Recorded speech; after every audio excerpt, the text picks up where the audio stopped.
Hey everyone, it's Coach Matt Ellis over here at EliteThrowsCoaching.com, and today's video is our last video, at least for a little while, our last video on conjugate training for in-season track and field athletes. What I'm doing today is putting up on the board for you what a typical week of conjugate training is going to look like for a high school thrower, so maybe you can get some better ideas of how to structure this and how to schedule this throughout your week.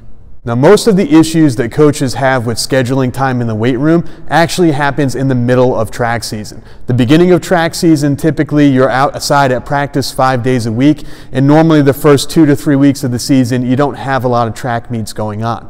Same way at the end of the season, a lot of times what we see is that you only have your championship meets on the weekend, and you don't really have a lot of meets during the week. So it's a lot easier to schedule days in the weight room at the beginning and at the end of the season. What we're going to take a look at today is the middle of the season. This is where a lot of coaches have the most trouble because you do have meets in the middle of the week, and then sometimes you have smaller invites and things like that at the end of the week. So up here in black, we've written exactly what it looks like. As you can see here, looking at the calendar, we have Sunday off, and then we have a dual meet on Tuesday, and we have a medium-size, invitational, medium-sized championship meet on Saturday. So what that leaves us is 4 days of training throughout the week.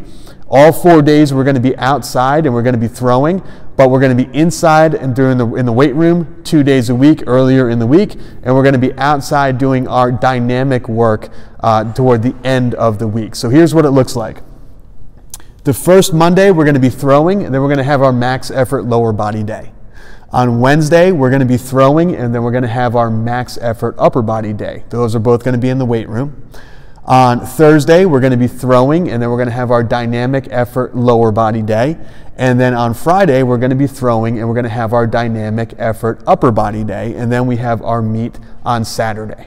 Okay, so this is probably one of the trickiest weeks to program for your athletes because you do have 2 meets right in the middle of the week. So we're going to show you what a typical conjugate training week is going to look like in your hardest part of the year, which is in the middle of the season. And then hopefully you guys can start to realize, and this will give you some good examples of what these workouts look like. So the first thing we're going to look at is a typical mid-season conjugate max effort lower body day. So this is what we're going to do in the weight room on Monday. As you can see right here, we have in blue is the beginners, in red is the intermediate athletes, and in brown as the advanced athletes. So you can go back and watch previous videos to learn all about the conjugate method, to learn how to categorize your athletes as beginner, intermediate, and advanced, and the typical problems, the typical faults and corrections and weaknesses that you're trying to correct with each category of throwers. Okay, so the first thing we're going to do, our beginners, their main movement is a dumbbell goblet pause squat. So holding a dumbbell, they're going to squat down, they're going to pause in the hole for a second or two, and then they're going to stand up. Your intermediates are doing a paused back squat where they have the bar on their back, squat down, pause for a second or two, stand back up. And the advanced are doing the same thing. Okay, so everyone is doing some type of a pause squat. What separates these is obviously we're going for a heavy set of 8. So we're going to work up and get to a heaviest set of 8 that we can get, hopefully in about 4 or 5 sets. With your intermediates, they are doing a heavy set of 5. Again, a little bit lighter weight because they're still learning the movement. For your advanced, we're going to do a heavy set of 3. They should already have been doing this for a couple of years, so they know their limitations. They know how much they can push. They're trying to break a record to get a max 3 rep max or a max set of 3. After that, everyone's going to do some type of a lunge or a drop down set. So your beginners are going to do a dumbbell step up onto a plyo box, holding dumbbells in each hand, 4 sets of 6 per leg. Your intermediates are going to do a dumbbell reverse lunge. Again, you might not have a lot of plyo boxes to share. Dumbbell reverse lunge, 4 sets of 6 per leg. Again, using heavier dumbbells. And then we have our drop down set for the advanced athletes. They're going to do 3 sets of 5 at 75% of whatever they got for their set of 3. So say they were able to get 300 pounds. They're going to take 75% of 300 pounds, and they're going to do that for 3 sets of 5 repetitions. Okay? After that, the third movement of the day is going to be some type of an upper back movement. Everyone's doing bent over rows. Beginners, 3 sets of 10 because they need a little bit more practice, a little bit more volume. Your intermediates are doing 3 sets of 8. They can go a little bit heavier. And your advanced are doing 4 sets of 6. Again, they can go even heavier than that because their form is good. So 4 sets of 6 repetitions. And then at the end, everyone's doing a lying leg raise, working on core strength, 4 sets of 20. As you can see, the workouts are pretty similar, but what we're doing is we're changing the exercises based on the level of athlete that we're working with. Beginners need more practice and more volume. Intermediates have had a little bit of practice, but they still need to build size, they still need to practice. They're not ready to go super, super heavy yet. For your advanced athletes, your juniors and seniors that have been with you for a few weeks, they are able to go heavy. They already know their records. They're ready to break more records. They can do things like drop down sets where their legs aren't going to be super fatigued and the risk of injury is very, very low. And then they know their limits so they can grab heavy weight and they can bang this out. All of this here should take anywhere between 35 to 45 minutes at the maximum. So if you have a 2-hour practice, you've got about an hour, hour and a half that's out at the circle throwing and practicing the event, and then 30 minutes or so, 35 minutes or whatever it is inside the weight room doing your max effort lower body work. Max effort upper body looks exactly the same as this, except the exercises are different, and we're going to show you those right now. All right, so now it's Wednesday and we're going to be looking at your max effort upper body day. Again, this should only take you between like 30 and 40 minutes, somewhere around there. And you're going to do this after you do your throwing for the day on the Wednesday after your track meet. So as you notice, everything here looks kind of similar to the max effort lower body day. We're going to start off with our main movement, and for this week, again, it can change weekly, it can change for your different athletes. We have everyone doing a paused bench press. This is where you lower the bar to your chest, you pause for a second, and you press up, more like a powerlifting competition style bench press. Beginners need more repetitions, they need more practice, so again, they're going to work up to a heavy set of 8. The intermediates, they still need to have some practice, but they also need to get a little bit of weight in their hand as well. They're going to be working up to a heavy set of 5. Your advanced athletes doing their pause press, they should already have a good idea of what a heavy set of 3 or a max set of 3 looks like. So they're going to work up to a max set of 3 and try to break a record. After that, your beginners are going to do dumbbell incline press, 4 sets of 10. Your intermediates are going to do dumbbell incline press, 4 sets of 8. Again, more practice, more weight. And then your advanced athletes are going to do a drop down set of more pause presses, and these are going to be 3 sets of 5, just like you did with squats, 75% of whatever they got here. So if they were able to get 200 pounds there, they're going to do 150 pounds, 75% of that for 3 sets of 5, okay? After that, everyone's doing some tricep work. Your beginner athletes are going to do tricep press downs with a band hanging from the pull-up bar. They're going to do 4 sets of 20. Again, lighter weight, more repetition, more volume, more practice. Your intermediate athletes are going to be doing tricep rope press downs, 4 sets of 12. Again, very similar movement. They're going to be on a cable machine or a lat pull down machine. They're going to be doing 4 sets of 12 with the rope because they need to use a little bit heavier weight. And your advanced athletes are going to be doing a lying tricep extension, something like a skull crusher or a JM press, something along those lines. 4 sets of 10 repetitions because again, they're going to be using heavier weight. And then at the end of it, everyone's going to be doing a face pull, but the levels are going to be a little bit different. Your beginners are going to take the same band they were using for press down and they're going to do face pulls, 5 sets of 15. So again, a lot of work with the upper back and the rear delts. The intermediate athletes are going to be doing a tricep rope face pull, so the same thing they just did with the press down, but now they're doing a face pull, 4 sets of 15. Again, fewer repetitions, but they're going to be using heavier weight. And then your advanced athletes are going to be doing a face pull, some type of body weight face pull like on a TRX or gymnastics rings or whatever you have in your gym, 4 sets of 15. And again, that takes care of their max effort upper body work for the week. We did lower body, then we did upper body. So everything at this point is done. Now we're going to go on to our dynamic effort lower body and upper body work that happens at the end of the week. And again, this is all going to be done outside using things like boxes and hurdles and med balls and things like that. So we're going to write that all down on the board and you're going to see what that looks like. Okay, so now it's Thursday. We've already done our throwing for the day. Again, about 90 minutes of throwing for your different events that you're working with. And now we're on to our dynamic effort lower body day. And as you notice, dynamic effort lower body day is a lot of the stuff that you know you probably should be doing, but you don't think you have time to do, or that you don't really put it at the top of your priority list.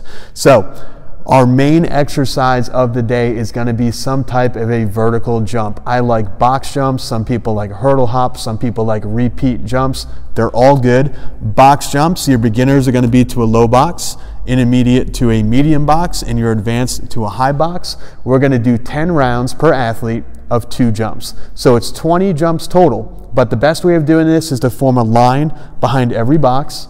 And then when the athlete does 2 jumps, they get in the back of the line, and that's how much they rest.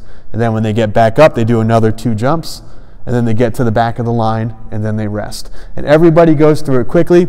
Again, we're sticking with 2 jumps because we need this to be quick and explosive. We want each jump to be as powerful as the one before it. We don't want our athletes getting fatigued, getting tired, and turning this into some type of a all-out endurance event.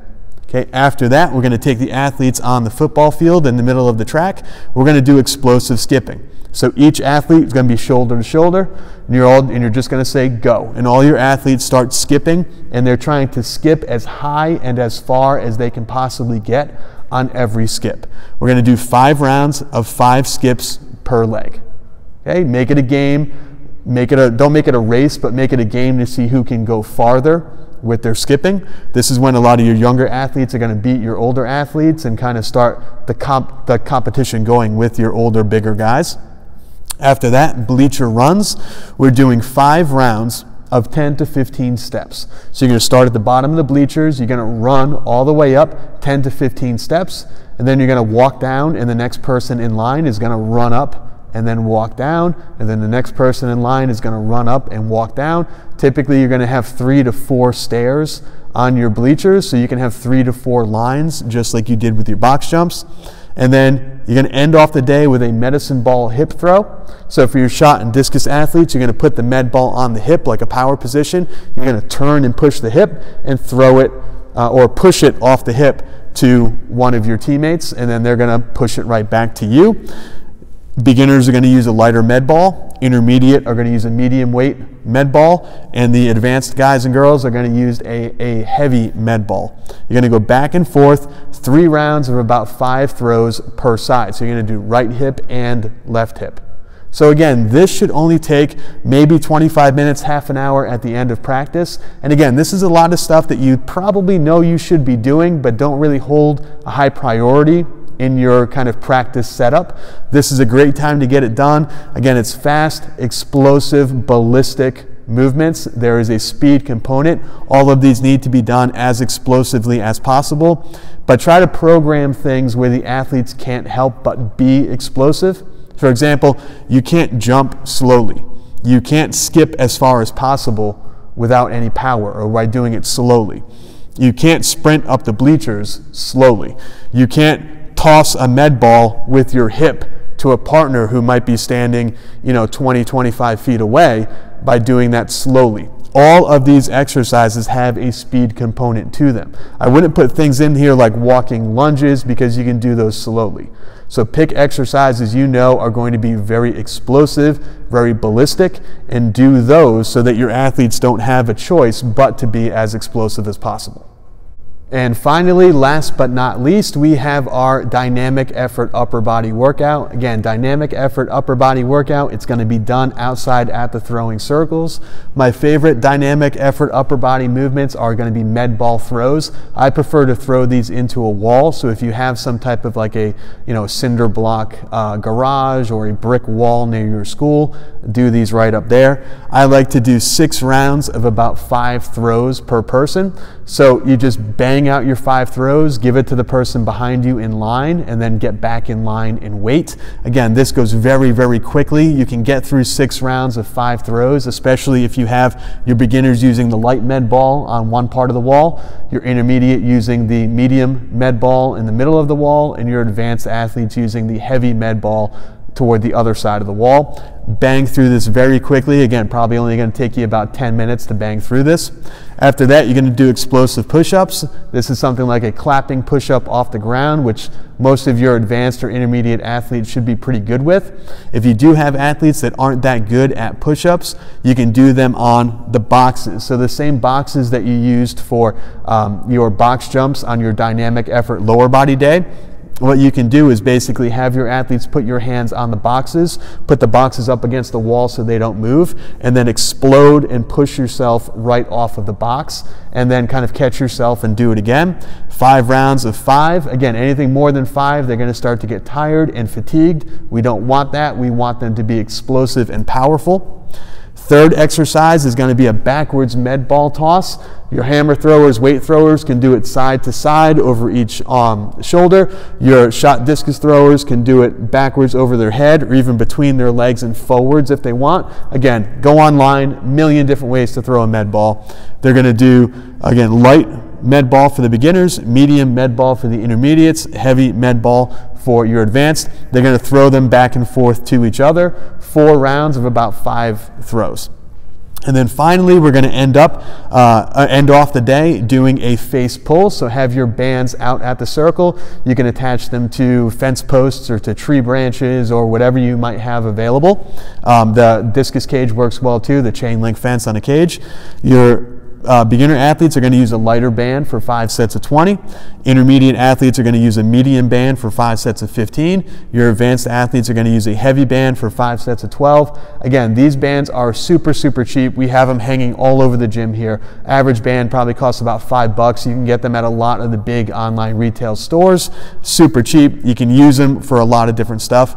But basically, this takes care of it. So hopefully what this has done is outlined a good idea for you of what your max effort upper and lower body and your dynamic effort upper and lower body days look like. Okay, so it's not a whole lot to it.